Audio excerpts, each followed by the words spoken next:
గట్టిగా ఎవడు అడగలేదు అంటూ చిరంజీవిని ఉద్దేశించి ఎవడు అనే పదాన్ని వాడుతూ అసెంబ్లీ వేదికగా బాలకృష్ణ చేసిన అవమానకరమైన వ్యాఖ్యలపై పవన్ కళ్యాణ్ స్పందన ఏంటి అన్న దానిపైన ఇప్పుడు చర్చ నడుస్తుంది. ఎందుకు పవన్ కళ్యాణ్ చాలా సైలెంట్ గా ఉన్నారు?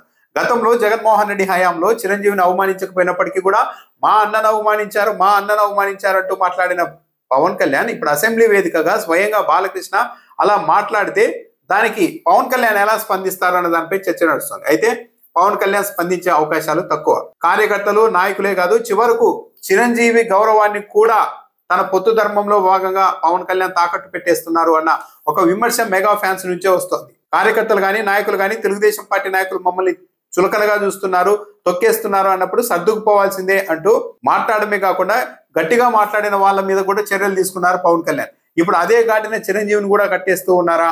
అందుకే పవన్ కళ్యాణ్ స్పందించలేదా అన్న ఒక చర్చ నడుస్తుంది. దాంతోపాటు రీసెంట్ గా జరిగిన ఒక అంశాన్ని కూడా ప్రస్తావిస్తున్నారు. పవన్ కళ్యాణ్ బలహీనుల మీద మాత్రమే ఉరుముతారు, బాలకృష్ణ లాంటి వాళ్ళ మీద సైలెంట్ గా ఉంటారా అన్న ఒక చర్చకు అవకాశం ఇస్తోంది. ఇటీవల అసెంబ్లీ వేదికగా తెలుగుదేశం పార్టీ ఎమ్మెల్యేనే Bonda Uma pollution control board అసలు ఉందా లేదా అన్న అనుమానం కలుపుతోంది. ఆ బోర్డు చైర్మన్ అయితే అసలు లెక్కే చేయడం లేదు, ఏది చెప్పినా పవన్ కళ్యాణ్ చెప్పాలంటున్నారు. పవన్ కళ్యాణ్ మళ్ళా కలవడం లేదని ఆయనే చెప్తూ ఉన్నారు.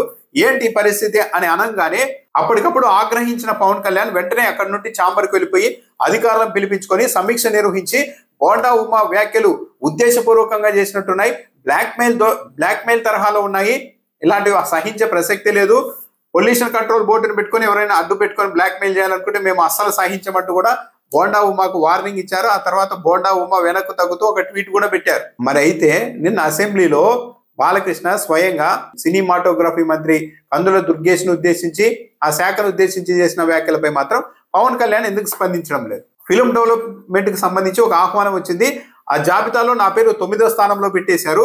నేను మంత్రి దుర్గేష్ను అడిగాను ఎవడు వాడు చేసింది అని, అంటే నా పేరు 9వ స్థానంలో పెట్టిన వాడు ఎవడు అని నేను అడిగాను అంటూ గుడ్లూరిమి మరీ అటువైపు చూశారు. ఈ బాలకృష్ణ వ్యాఖ్యలు కూడా దురుద్దేశపూర్వకంగా బ్లాక్మెయిల్ చేసేలాగా బెదిరించేలాగా ఉన్నాయి, ఇది తప్పు అని పవన్ కళ్యాణ్ ఎందుకు ఖండించడం లేదు? బోండవ సాధారణ ఎమ్మెల్యే కాబట్టి ఆయన ఏమన్నా కూడా ఏమీ కాదు, అదే బాలకృష్ణతో ఏమన్నా పెట్టుకుంటే మళ్ళా రివర్స్ లో ఆయన అంటాడు పెద్ద ఇష్యూ అవుతుందని మన పవన్ కళ్యాణ్ వెనక్కు తగ్గుతూ ఉన్నారా అన్న ఒక చర్చ నడుస్తుంది. దాంతోపాటు స్వయంగా తన అన్న చిరంజీవిని అవమానించిన తర్వాత కూడా పవన్ కళ్యాణ్ ఎందుకు మౌనంగా ఉంటున్నారు? దీనికి కూడా సరే బాలకృష్ణ అవమానించినా సరే మనం 15 ఏళ్ల పాటు కలిసే ఉండాలి కూటమి కోసం అని మళ్ళీ ఇక్కడ కూడా అదే ఈక్వేషన్ పవన్ కళ్యాణ్ ఫార్ములాను అప్లై చేయదలుచుకున్నారా? నిశ్చితంగా గమనిస్తే అన్ని దారులు ఒకే దగ్గర అవుతాయి. అదేంటంటే పవన్ కళ్యాణ్ స్వార్థపూరితంగా ఆలోచిస్తూ ఉన్నారా?